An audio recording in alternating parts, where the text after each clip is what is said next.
Okay, so live na po tayo. Welcome po ulit sa ating Bible study from Monday to Friday. So, welcome sa lahat. Na-invite nyo na ba yung iba pa nating nakasama? Na-invite po natin sila, no? Sila Jill, sino pa ba? Sila Tita Che, sana maano natin. Si Tita Bing pala, no? Birthday ni Tita Bing ngayon. So, blessed birthday kay Tita. Kung nanonood ka man, Tita. Ayan. Ano pa? Sino pa?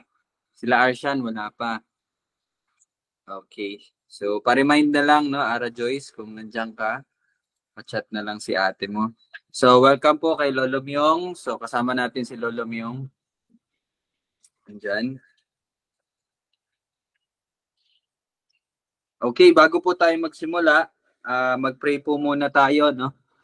Um, Request ko po na sabayan nyo ako sa panalangin. May babasahin po akong verse. So, sana open nyo din po yung Jeremiah chapter 17. We will pray, no? Jeremiah chapter 17. Sa verse, ano po tayo? Verse 5 hanggang verse 8. Verse 5 to 8 muna. So, gagamitin natin to sa ating pong prayer. Sige, ano ko na lang din share screen ko na lang. Jeremiah chapter 17 verse 5 hanggang 8.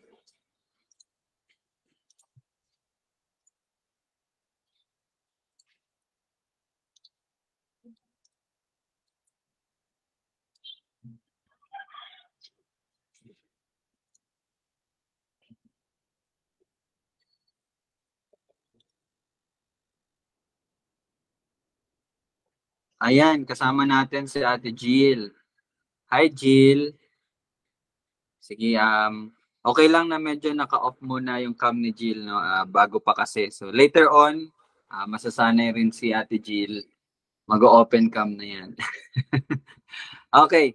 So basahin po muna natin yung Jeremiah 17 verses 5 to 8. And then join me as we pray these verses, no? Ganito ang sabi ng Panginoon, sumpain ang tao na nagtitiwala sa tao at ginagawang kalakasan ng laman at ang puso ay lumalayo sa Panginoon. Sapagkat siya'y magiging gaya ng kugon sa ilang at hindi makakakita ng anumang mabuting darating. Siya'y maninirahan sa mga tuyong dako sa ilang, sa lupang maalat at hindi tinatahanan. Mapalad ang tao na nagtitiwala sa Panginoon at ang pag-asa ay ang Panginoon. Sapagkat siya ay magiging tulad sa punong kahoy na itinanim sa tabi ng tubig at gumagapang ang mga ugat at sa tabi ng batis at hindi natatakot kapag dumarating ang init sapagkat ang mga dahon nito ay nananatiling sariwa at hindi mababalisa sa taon ng pagkatuyo sapagkat hindi ito tumitigil sa pamumunga. So, join me as we declare prayers, no? Pag-pray po natin to as let the Holy Spirit lead you into prayer. And then, papatuloy ko po to open sa ating pong Bible study. So, mumute lang ako para hindi po kayo ma-disturb. Okay? All together, let us pray.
Yes, Father in Heaven, Lord, maraming salamat po sa iyong paalala sa amin ngayon na tunay nga na kapag ang tao ay nagtiwala sa sarili niyang kakayanan or sa iba pa mang tao, ito ay kailanman hindi makakapagpatuloy at kailanman hindi magpo-flourish. Maraming salamat, Lord, sa paalala mo na mapalad ng tao na siyang nagtitiwala lamang sa iyo, na ang pag-asa ay nasa sa iyo lamang. Siya ay tulad ng isang puno na kailanman hindi magkukulang, kailanman ay hindi mawawalan ng iyong pagbibigay ng kailangan. At maraming salamat, Lord, dahil kami ay patuloy na mamumunga, na kami magiging daluyan na iyong pagpapala para din sa ibang tao, Panginoon. At maraming salamat, Lord, dahil wala kaming kakatakutan na kahit dumating man ng tagtuyo, dumating man ng tag-init, kami po ay mananatili, hindi dahil sa aming kakayanan, ngunit gaya ng isang puno na nakadepende sa tubig na siyang nagiging source ng kanyang buhay, ikaw po iyon at ikaw po ang ikaw ang siyang may gawa kung bakit po kami panatili sa anumang mangyari. At Lord, maraming salamat sa panahong ito na kami po ay makapag-aral ng iyong salita. Turuan mo kami, itama mo kami, palakasin at palaguin mo po ang bawat isa na mas lumago po ang aming karunungan at pagkilala sa iyo, Panginoon. Ito aming panalangin sa pangalan ni Jesus. Amen. Okay. So, praise God for great reminder mula po sa Jeremiah chapter 17. So, ngayon po magpapatuloy tayo sa ating pag-aaral in Matthew chapter 1 verse 9. At dito na po tayo kay Hezekias. Okay? Hezekias or Hezekiah sa English. Okay? So, para po matutunan natin at makilala pa natin or malaman natin yung paghahari ni Hezekias, tayo po'y magpatuloy. Punta po tayo sa Kabkaben. Joke lang. Second Chronicles. Second Chronicles chapter 29. So, nag-send po ako ng message kanina sa mga GCs natin. So, I'm expecting na meron pong makakapagbigay ng summary, no? Dito po sa chapter 29. So actually, parang magkakaroon tayo ng 4 parts or 3 parts sa paghahari ni Hezekias. Tingnan po natin. So makulay at medyo marami po tayong pag-uusapan about po kay Hezekias, no? Alright. So chapter 29 ng Second Chronicles. So, dito po nung simula na paghahari ni hari ng Juda na si Hezekias. Okay. So, anyone, sino po ang makakapagbigay ng summary sa chapter 29? Ano po yung nangyari sa chapter 29?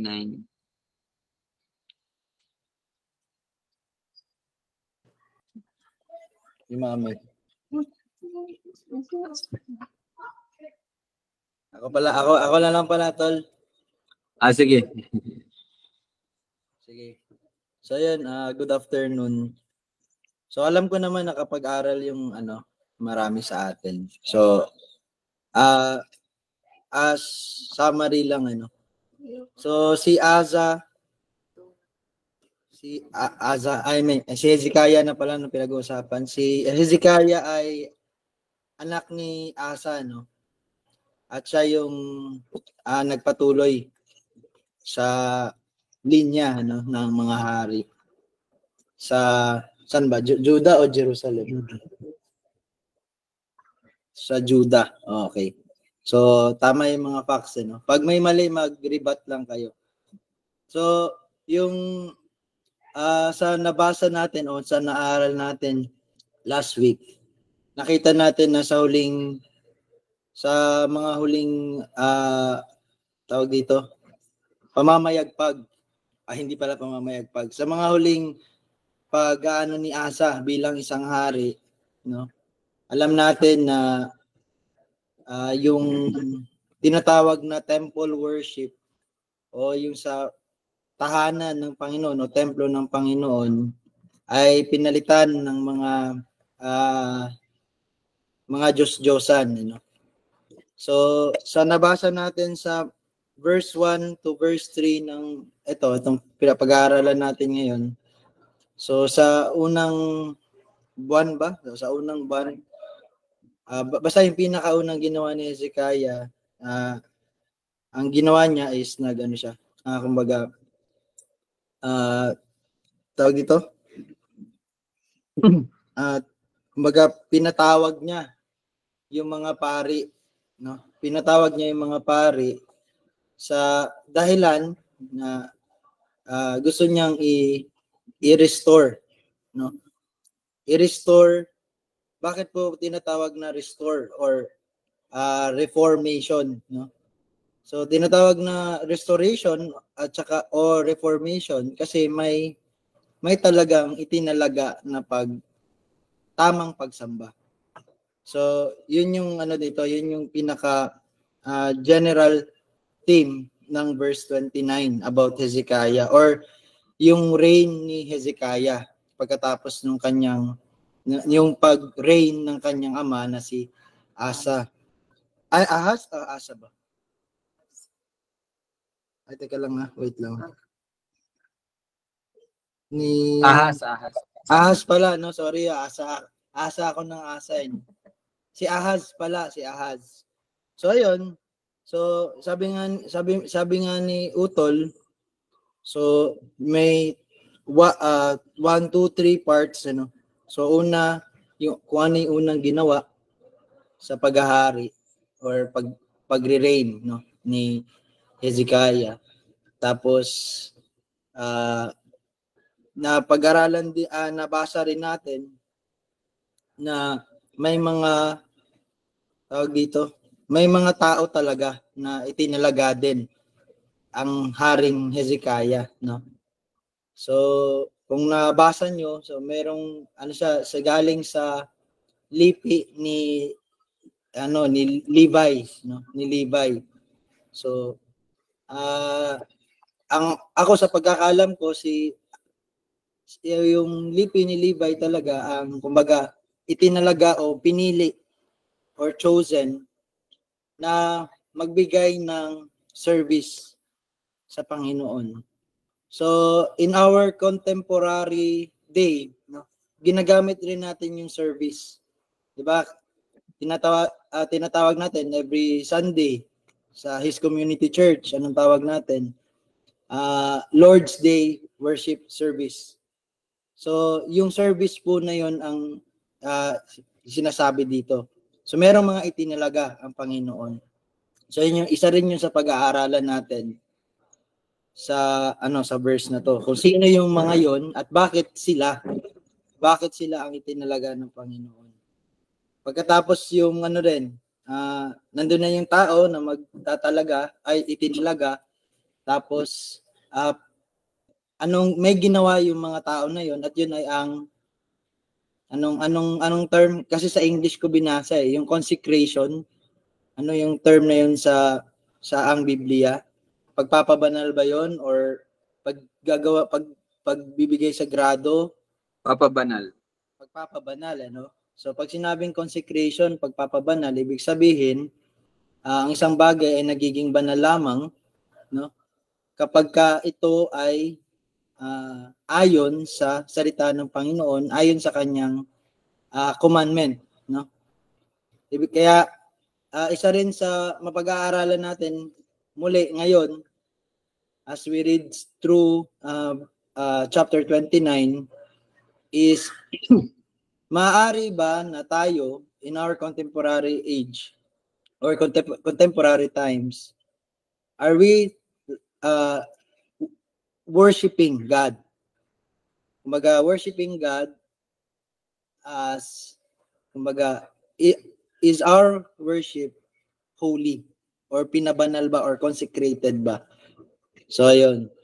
Tapos, mababasa rin natin yung dito sa mga kasunod na mga verses yung pagtawag sa yung true worship. Okay? Yung true worship na tinatawag. So, syempre, alam tayo, mga Pilipino tayo, And these men are Israelites, di ba? Sila ay mga nakatira sa Juda, no? Ang pinag-aaralan natin ay isang bang tawag? Hudyo, no? Jew, no? Isang Hudyo. So, dito pinakita nung konteksto nung nila, hindi pala konteksto, yung kung paano sinabi ng Panginoon kumbaga yung procedural na pagsasagawa ng pagsamba, Okay, and siyempre siguro maybe the next question sa atin mamaya is kailangan pa ba natin gawin tong mga bagay na to as declared sa Old Testament, okay? Kasi naman, alam ko nung binabasa niyo to, hindi ko pala alam, Hindi ko alam, pero ako kasi nung binabasa ko to, parang napaisip lang rin ako. 'Di ba? Ano na yung form nun ngayon? Yung pag-aano ng mga tupa. Kasi sa kanila maraming tupa, 'di ba? Sa atin wala, halos hindi na nga tayo makakain ng kalderetang 'di ba? So, hindi ako nagjo-joke, pero yung mga ganun lang tanong, rin importante rin kasi yun Yung ano ba talaga yung pagsamba sa Panginoon? So yun yung parang sasagutin natin sa mga verses na nasa chapter 29. And then alam natin kung binasa natin sa end ng verse 39 ng chapter 29, doon nakapaloob yung kung ano talaga yung nangyari din sa bayan sa kaharian pala, no? After na nangyari tong lahat ng pagbabago under the leadership or yung paghahari ni Hezekiah. So yun, summary, yun yung summary na nabasa ko. So Alright, okay, thank you, Tol, no? So ayun, na-summarize na, tapos meron na ding mga questions, no? For questions to ponder, no? Yun yung mga applications actually na gagawin natin. So okay, himay-himayin natin siya. So let's start with verses 1 and 2. By the way, no, sa bago, especially for Jill, again, pinag-aaralan namin yung mga tao na nabanggit sa Matthew chapter 1 verse 9. Yun kasi dito galing yung line ni Jesus Christ. So yung family tree, kung para madaling intindihin, yung family tree, parang ganon. Linya, okay? So ngayon nakay ano na tayo, Hezekias na. So kikilalanin natin si Hezekias and ano matututunan natin. Okay, starting from verses 1 and 2. So, verse 1 is information kung ilang taon siya nagsimula, no? So, 25 taong gulang, 25 years old, naging hari na siya, no? And then, naghari siya ng 29. So, 29 years siyang naghari. Now, in verse 2, dito natin makita, but ayaw. Sorry. Okay, sa verse 2 naman, okay, so parang ito yung kabuuan, no? Binigyan na tayo ng kabuuan ng kanyang paghahari. Siya po ay gumawa ng matuwid sa paningin ng Panginoon ayon sa lahat ng ginawa ni David na kanyang ninuno. So, yan po yung kabuuan, and let's go into the details kung ano po yung mga ginawa niya. So again, kanina nabanggit po ni Kuya yung si King Ahaz na tatay po ni Hezekiah. So, sa mga hindi nakasama sa ating mga Bible study noong nakaraan, si King Ahaz po, siya po ay naghari ng hindi talaga matuwid, hindi po siya sumunod sa Panginoon. At isa sa mga ginawa niya is pinasara niya yung mga pintuan sa templo, pinalitan yung mga bagay doon, or kumbaga nadungisan talaga kasi nagsamba sila sa mga Diyos-Diyosan. Okay? So, yun yung nangyari, yun yung nangyari sa tatay, nung paghari ng tatay. Ha? Ano yung term na yung ginawa niya? Kasi consecrate, yung sinabi mo ngayon, yung kabaligtaran eh. May sinabi ba ako? Nakalimutan yung sinabi ko. Yung nga, yung baga nadungisan na ba? Dungisan, no? So kabaligtaran ng consecration. Kasi ano naman hindi naman nila sinira yung templo. Kumbaga, ano lang talaga, no? Ginamit nila sa ibang bagay. Okay, so sinagsamba sila sa mga Diyos-Diyosan. Okay? Ngayon, since sumamba sila sa Diyos-Diyosan at naging hari na si Hezekias, verse 3, sa unang buwan ng unang taon ng kanyang paghahari, kanyang binuksan ng mga pintuan ng bahay ng Panginoon. Bakit niya binuksan yung mga pintuan? Kasi nakasara. Okay? Alright? So, yun, ano to? Ito yung tanda nung paghahari ng tatay niya na hindi sumunod sa Panginoon. So, unang-una pong ginawa ni Hezekias, kung makita nyo dito, very first thing na ginawa niya is, kumbaga, pagsasaayos or reformation talaga. No? Yung nabanggit na po kanina. So, reformation is hindi po siya paggawa ng bagong anyo. Okay? Hindi po siya reshaping. Okay? Hindi po reformation, hindi paggawa ng bagong anyo. But, pagsasabalik, okay, sa tunay at kung ano talaga yung anyo or so ano pa bang term na gagamitin natin. Yun po yung reformation.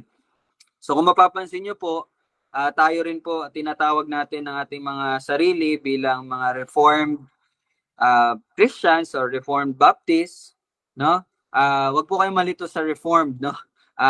Ang tanging kahulugan lamang nun is bumabalik talaga tayo. So kung ano ba talaga ang katuruan ng salita ng Diyos o ng Biblia, yung hindi po nahaluan ng kung ano-ano mang mga perversion, no? Yung pagbaluktot ng salita ng Panginoon. So, again, meron tayong bagong kasama si Jill.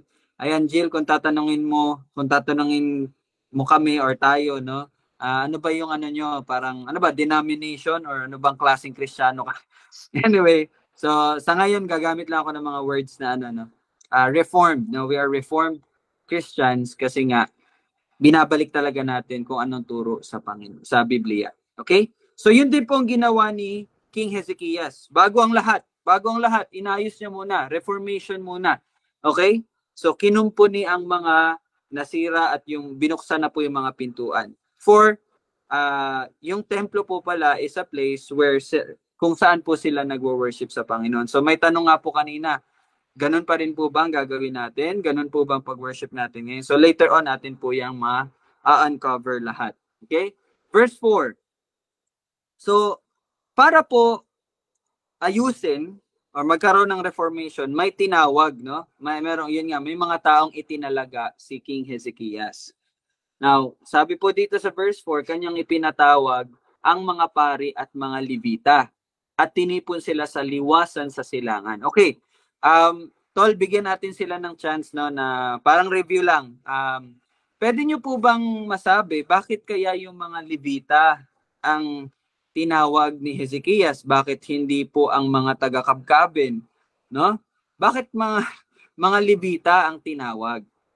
Okay? Kasi di ba meron pong tama ba? 12 tribes. Hindi pala. 12. Mahina tayo sa number sa Tagalog. 12. Meron pong 12 tribes, no? Isa po sa tribo. Isa po sa tribe is yung mga Levita or Levites. Bakit po Levites ang tinawag? Okay, meron tayong bagong kasama. So, sana maturuan natin, makapagbigay tayo. Bakit po Levita? Bakit mga Levites ang tinawag?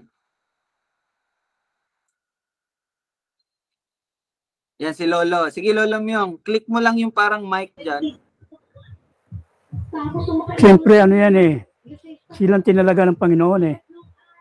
Sa lahi ng Israelita, taga-Israel, yung talagang mga Levita lang ang tinalaga ng Panginoon sa gawain sa templo. At saka sa mga, sa mga tolda, yung mga araw, sila nagbubuhat, silang gumagawa ng tatayo ng tolda. Kaya, yung gawain yun, nadala na nila yun hanggang sa may tayo nga yung templo, mga ayos yung templo ng Diyos. Amen, amen. Thank you po, Lolo, no? Ayun, so, nasagot po ni Lolo yung sagot, ay yung tanong. So, mga Levita po yung ang itinalaga ng Panginoon sa pagsisilbi sa templo. Okay? Kaya sila po ang tinawag. Alright? So, specifically, mga taga-Levita. Okay? Hindi po si Nobita. Okay? Sige, Tol. Ayun, natuwa lang ako how straightforward kung gaano ka kumbaga natumbok ni Lolo Myong, ano. The plain answer is sila ang itinalaga ng Diyos. And that is God's sovereignty. Kumbaga, pag ito ang turo ng Diyos, ito ang kanyang dikta, ito ang kanyang pasya. So no one has the right to question.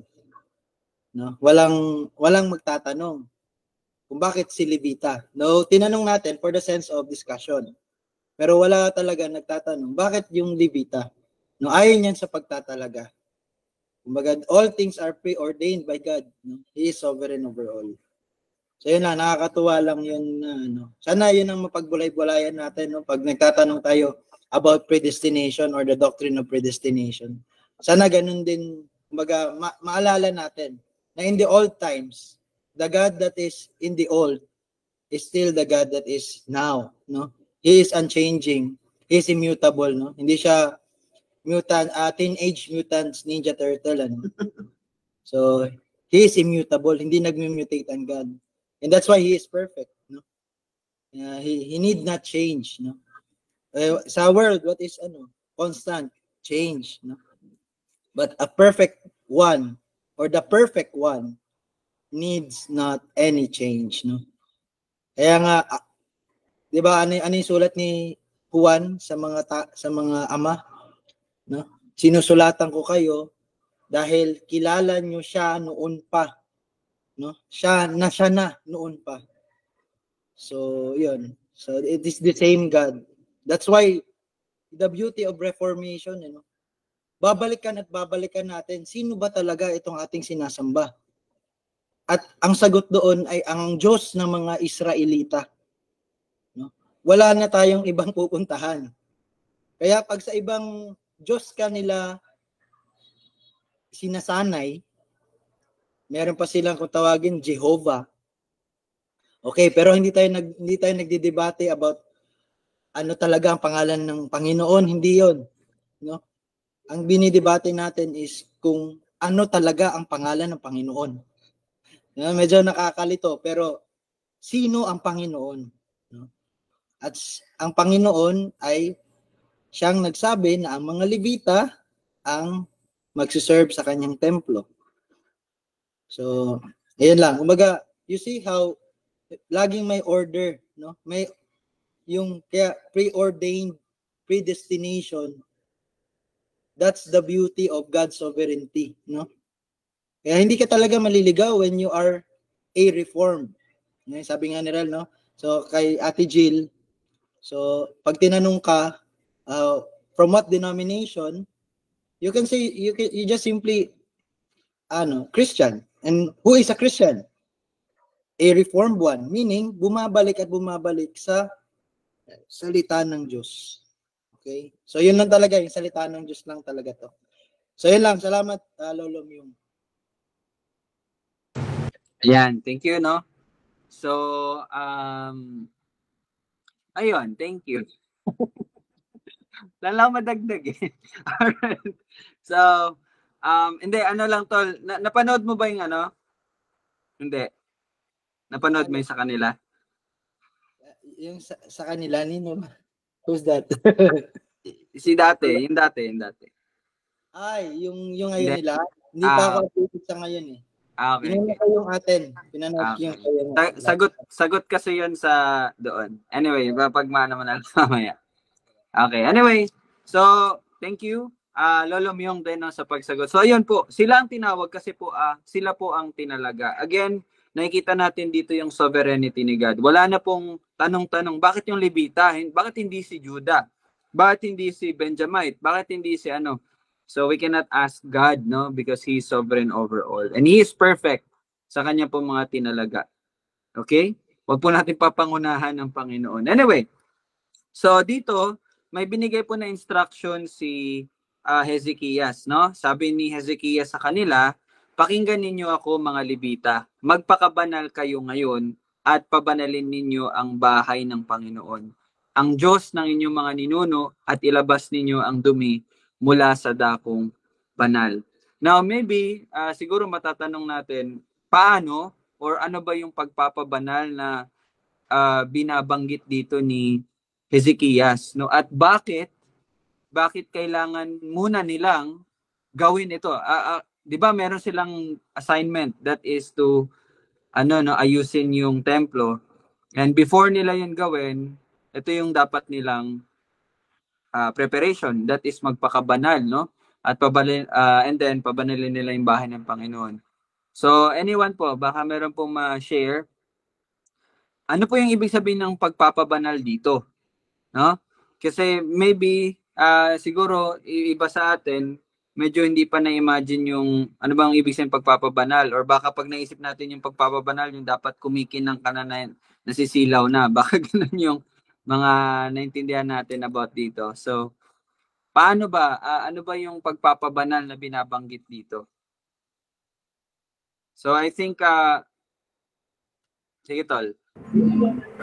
Sa pagpapabanal, alam mo ganito yan Talagang ang gusto ng Panginoon na tayo maging totoo. Totoo tayo sa ating ginagawa, iisip natin, ginagawa natin, sinasabi natin lahat. Maging totoo lang tayo.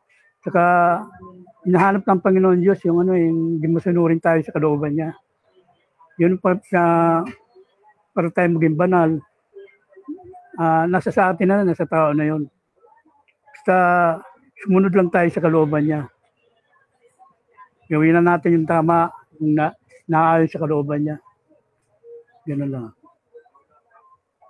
Ako mag-add ako, tol. So sa sinabi na ni Lolo Myong, yung huli niyang sinabi, yung ayon sa kanyang pasya, ayon sa kanyang kalooban.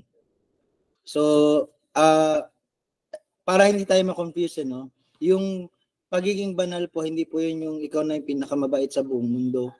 Ikaw na yung pinakamatalino sa buong mundo. Ikaw na yung pinakaaral sa buong mundo. No? Lahat ng mga bagay na binanggit ko, walang kwenta yon. Kasi ang kabanalan ay nagmumula sa kung sino siya na banal. No? Yung holy, holy, holy. And that is God. Kaya, yun yung root word, banal. It is from God. No? It is the instructions of God. Kaya nga, ngayon, sa contemporary, even sa music, meron pa nga akong narinig na unholy or something ganyan. Ang para hindi tayo malito, banal dahil ito ay galing sa Diyos. Okay?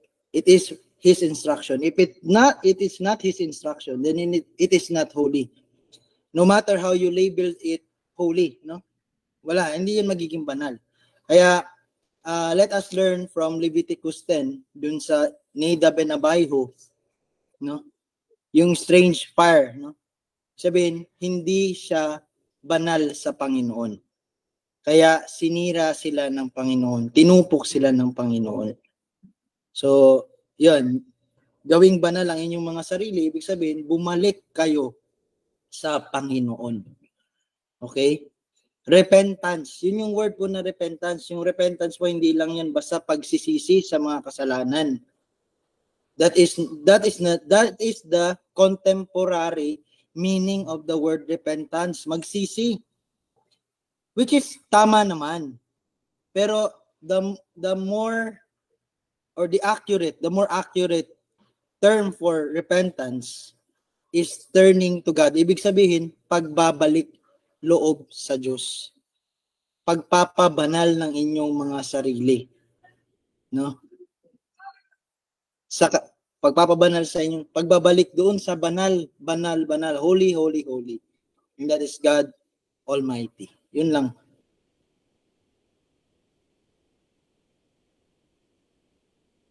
Alright, okay. So, thank you po sa mga na-share nyo. And yun, I think magandang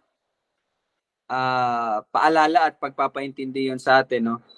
Na yung pagkabanal natin or pagiging pagpapabanal or yung tinatawag dito na magpakabanal kayo, hindi po yan galing sa atin. At maganda yung sinabi ni Kuya na ito ay galing sa kung sino yung banal. At iisa lang po talaga ang banal at yan ang ating Panginoon. No? So, ibig sabihin, sa kanya galing yon. Alright? So, kumbaga, instruction niya, no? Yung nabanggit po ni Kuya kanina.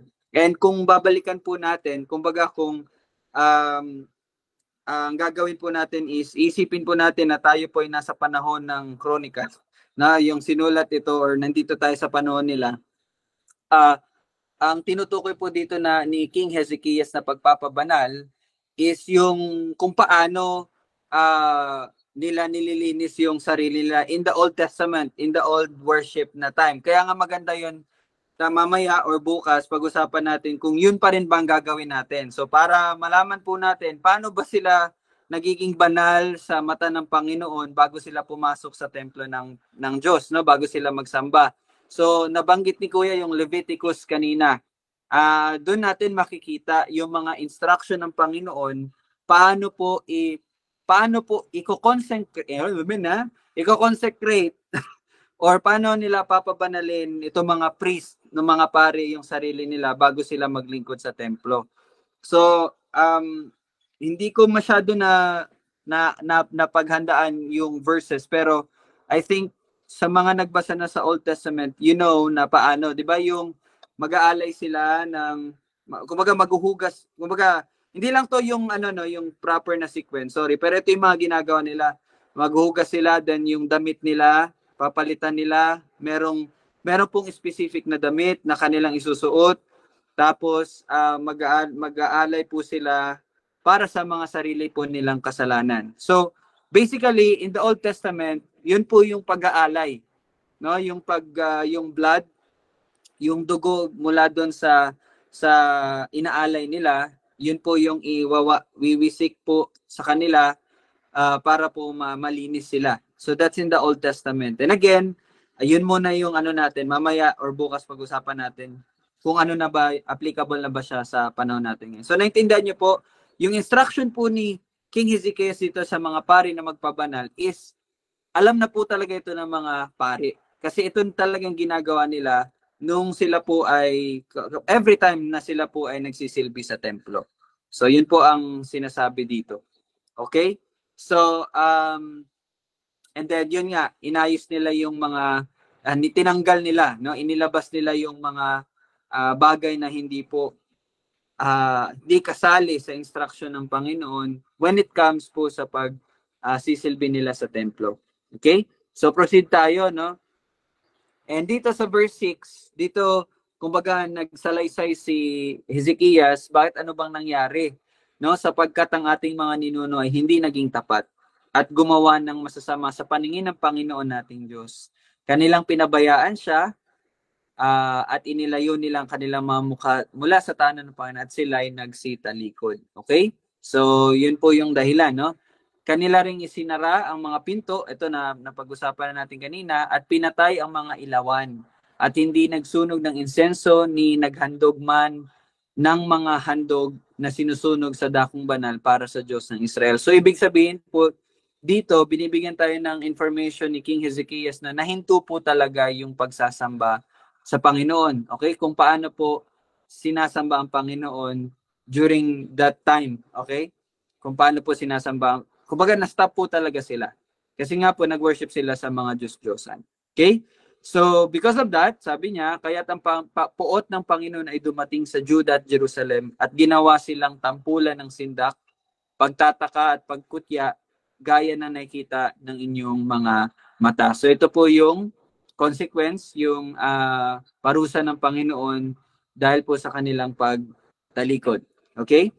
So, okay, ang ating mga ninuno ay nabuwal sa pamagitan ng tabak at ang ating mga anak na lalaki at babae at ang ating mga asawa ay nabihag dahil dito. So kung matatandaan niyo po last week, 'di ba, marami pong napatay during the time ni King Ahaz, maraming napatay at sila po ay binihag. Pero may ginawa pong intervention si God, 'di ba? Si Oded ata 'yun, yung prophet, no? Prophet Oded, ginamit ng Panginoon upang si Oded ba 'yun o iba? Review nyo na lang, basta may propeta na ginamit. At nakinig naman ng mga taga-Israel, I mean in the northern kingdom, at pinabalik naman ang mga Israelita. So review nyo na lang po yung last week natin na Bible study. Okay? Ngayon ngay nasa aking puso. So tingnan niyo po, no, sinabi po ni Hezekias, aking puso na makipagtipan sa Panginoon, sa Diyos ng Israel, upang ang kanyang matinding galit ay maalis sa atin. So naintindihan po ni King Hezekias na wala pong ibang paraan, no, upang maayos or kumbaga magkaroon ng kapatawaran. Yun lamang po talagang reformation or pagbabalik loob sa Panginoon. Okay? So during this time, ito po yung ginagamit nila na term, yung pakikipagtipan. Okay? So makipagtipan sa Panginoon. So ito po ay pagpapakita na sila po talaga ay nagpapasakop sa Panginoon. Okay? So yun po yung sinabi ni Hezekias, no? Desire, puso, no?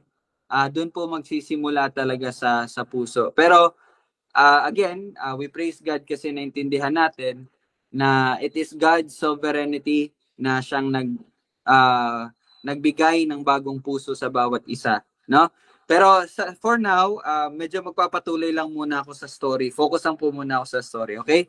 And then, verse 11, mga anak ko, okay?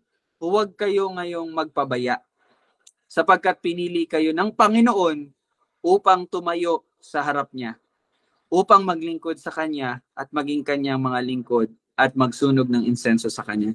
So again, si Hezekias po ay, ang kinakausap niya dito yung mga Levita. Okay? Mga Levita. And maganda yung phrase niya, huwag kayo ngayong magpabaya. Bakit po kaya nasabi ito ni Hezekias? One reason is, alam nyo po kasi, mamaya din, meron kasing verse na, may sasabihin doon na verse, no? Anyway, sinabi po ito ni Hezekias na huwag kayong magpabaya. Kasi, kung matatandaan nyo po, ang mga inutusan din ng kanyang ama na si King Ahaz upang isara ang mga pintuan, gawin itong mga alam niyo yung pagsamba sa mga Diyos-Diyosan. Sila rin po actually. Yung mga Levita din, yung mga pari din. Okay? Actually, to be specific, mga pari. By the way, hindi po lahat ng Levita pari. Okay? Dapat maging clear po yan sa atin. Hindi lahat ng mga Levita pari. Pero lahat ng pari, mga Levita. Okay? Naintindihan niyo po yon? Alright? So, sorry, nagkamali po ako ng sinabi. Mga pare po ang yung mga sumamba din sa Diyos-Diyosan, mga pare din po. Sila po yung inutusan ni King Ahaz. Okay, take note of that. Kasi mamaya may mababasa tayong verse. Patuloy ko lang po muna. Pero ito, tingnan nyo po, sila po talaga ang mga pare, no? Ang itinalaga upang maglingkod sa ating Panginoon sa templo. Now, at tumindig ang mga Levita. Okay, ito merong mga pangalan po dito na mababanggit. Okay lang po ba na hindi ko na po siya medyo basahin? Basta ano po ito siya, kumbaga generations, no? 3 generations ata, no? Or 4, basta generation po yan, mababasa yung mga pangalan. And, ayan, mga pangalan po yung verse 13 and verse 14, ganun din po. And then verse 15, ito, tingnan natin yung verse 15. Tinipon nila ang kanilang mga kapatid at nagpakabanal at pumasok ayon sa utos ng hari, sa pamagitan ng mga salita ng Panginoon upang linisin ang bahay ng Panginoon. Okay, I think dito tayo mag-e-end sa verse 15. Let's try to talk about verse 15, no? Sige po, ano po yung mapapansin nyo dyan sa verse 15?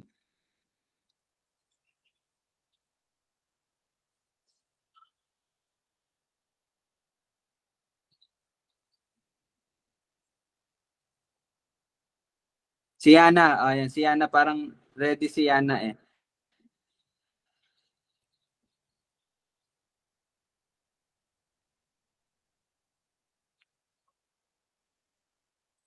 Or si Arshan. Ready to si Arshan. Nasa labas pa. Oh.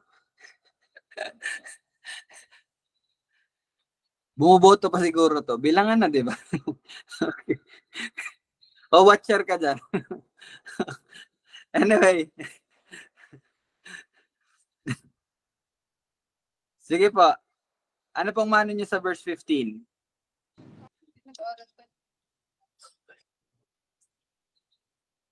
Ha? Sige, tol. Sige, tol. Ay, sige. Ano ba? Ano ba talaga? Nalilito na ako eh. So ano, yung sa akin lang, ang input ko lang para sa atin, yung marami to eh, maraming verse. So dito ako sa at pumasok ayon sa utos ng hari. No? Ayon sa utos ng hari. Ibig sabihin, clearly, yung nag-uusapan dito, it is not God. No? Tao po ang may ano dito. Kumbaga siya yung nag-initiate. No? Initiation to ng tao. Sabihin, yung importance na meron talagang mag-lead to them. But always through the scriptures o salita ng Panginoon. So, you will become only a leader or a cell leader only if you have life. And we know that God is life. All things came into being. Without Him, nothing is made. That is simply life. Life is a spring. Kumbaga, ito ay bumukal. Sapagkat ang buhay ay may pinagmumulan talaga. Kumbaga may spring talaga of water of life, and that is God. So you may be a leader, but hindi sa lahat ng pagkakataon you are a leader that leads to life. Okay? So sa akin, marami to eh, yung ilang verse to eh. Dito lang ako sa gitna nag-focus. No? Pumasok ayon sa utos ng hari, sabihin meron tayo talagang you see how God works through His delegated ones, you know. Itong hari na to, hindi lang to basta-basta hari. It is a delegated king, no? God delegates all kings. Yun pang ano natin. Kaya ngayon election, nakala nyo kayo yung may kapangyarihan. Hindi po. It is the finger of God. Siya po ang niyan. Kaya nga po, even your very names on the book of life, it is written from the foundations of the earth. Hindi nung kanina, nung 5:30, nag-pray ka ng prayer of acceptance. Hindi po yun. Okay? So, let's just be clear. God is the spring of water of life. Yung nag-pray. Ha? Sige, sorry. You are not a cell leader when you are not a cell at all. Kumbaga, no? Kung hindi ka buhay, so what's the use of the gospel you are sharing? So you are just blabbering, no? You are making blunder, kumbaga, pagkakamali. No?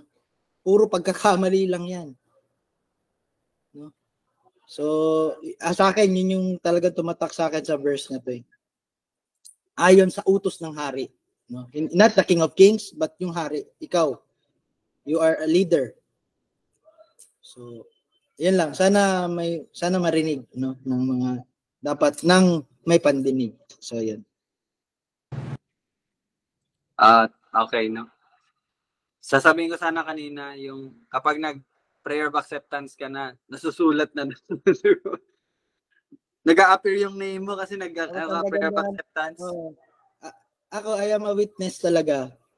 Yung last time na naggala ako sa Surigao, meron nag-share. Hindi ko alam from what denomination, pero by the looks of it, talagang Pentecostal charismatic. Kasi ang dalangin nila sa Panginoon, Panginoon, isulat mo po ang aking pangalan sa libro ng buhay. And who are you to dictate? God. Sabi ng Romans 9:20, kung di ako nagkakamali. Who are you, O man? Hindi ako sure sa verse. Sino ka? Tao. Tao ka lang. Lahat dapat ay sa pamamagitan ng salita ng Panginoon. Hari ka lang. Mayor ka lang. Kagawad ka lang. Kapitan ka lang. Okay?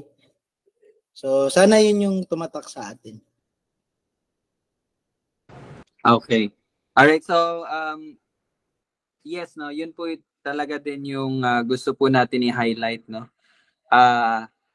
Pumasok ayon sa utos ng hari, pero hindi po nag-stop diyan. Although ayon sa utos ng hari, but the means of it is again salita ng Panginoon. Okay, so during this time, Tol, tama ba kung nang sabihin natin na kasi ayon sa pamagitan ng mga salita ng Panginoon, and during this time, wala pa yung Bible, no? Wala pa yung Bible. So tama ba na sabihin natin na ito yung parang Pentateuch ba yun or yung, ano ba yun? Yung The old, or yung scriptures, yung kumbaga, yes. Ewan ko lang to pero I think, oo. Kasi, these people, ano na to, kumbaga, nangyari na lahat ng kumbaga, from Exodus, Leviticus, ito na yung mga nire-refer dito eh. I think yung Torah na sinasabi mo. Torah. Turon kasi naalala ko eh. Anyway, so yan, again, meron na po silang tinatawag na reference, no? Yung tinatawag natin na Torah, the first 5 books sa Old Testament. Okay? Or matasabi ba natin na Mosaic Law? Parang ganun, related to that, no? Mosaic Law. Okay? So, sa salita ng Panginoon. So, in the same way, sa ating pagtatapos, lagi po nating tandaan, no? Na ang ating pong buhay talaga ay naka-anchor lamang talaga sa kung ano po ang salita, no, ng Panginoon. Okay? So, naway magpatuloy po tayo sa pag-aaral ng salita at pagsunod dito, no. Wala na tayong ibang application. Yun lang po talaga. So, we praise God. I think doon muna po tayo mag-e-end kasi ano na rin, no. 5:33 na. Sige, Tol, dagdag. So, ano lang talaga, ano na lang, bago magtapos, mali po talaga yung katuruan ng mga charismatic at mga Pentecostal. So, yun lang gusto kong sabihin. Mali po talaga ang kanilang katuruan. And this very verse, talagang klarong-klaro po, no? Pag sinabing salita ng Diyos, it is revealed words of God. Okay? Tol. Para lang mas maging maano sa kanila, bigyan mo sila ng medyo counting ano ba yung ano kasi ng Pentecostal at charismatic.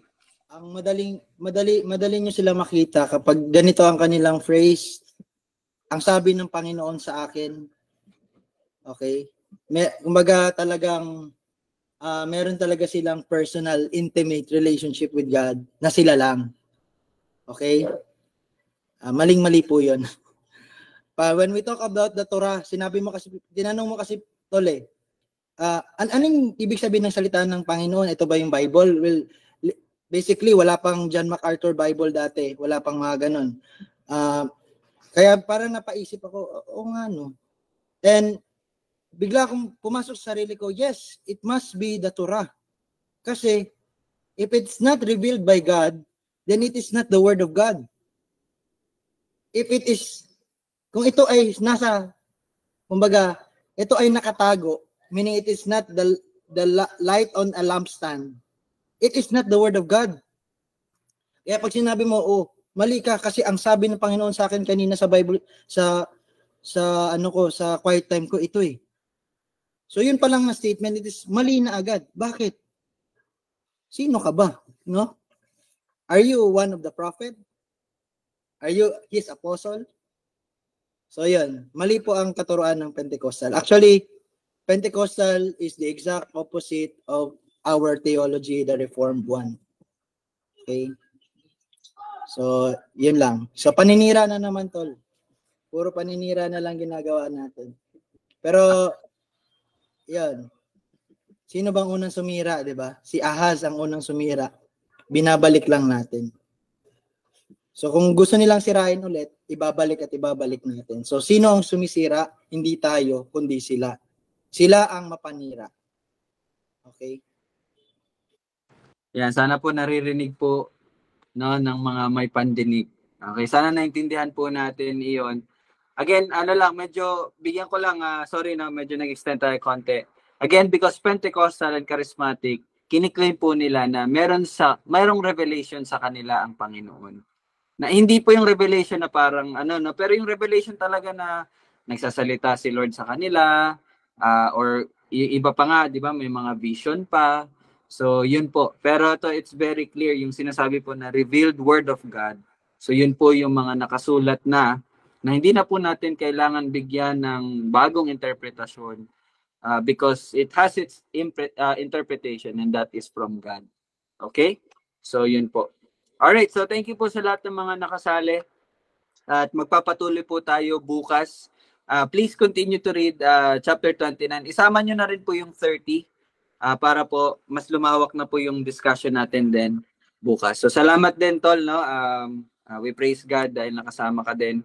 And sige, mag-closing prayer tayo. Tol, paki-close na lang din. Let us pray. Father, indeed you are a sovereign God. Ikaw po ang Panginoon. At yan po ang iyong pangalan. And you will not share that, Father. You are our Lord. And you are the Lord of Lords. Thank you, Lord Jesus Christ, na you have revealed the Father, no, by coming into us temporarily and making all yung radiance ng Panginoon na ipakita sa amin. Salamat, Panginoon, na ikaw ay nagpakita. You revealed your word, and that word is the Lord Jesus Christ. Thank you for giving us and predestining us to be Christians. We are Christians, O Lord. And we are just waiting for that day. Hinihintay na lamang po namin na kami ay makakabalik sa tahanan na itinalaga mo rin sa bawat isa. Ito ang aming panalangin sa pangalan ni Jesus. Amen. Amen. On that day. Okay, thank you po sa lahat. See you po ulit bukas. God bless. Goodbye. Goodbye. My baby, bye.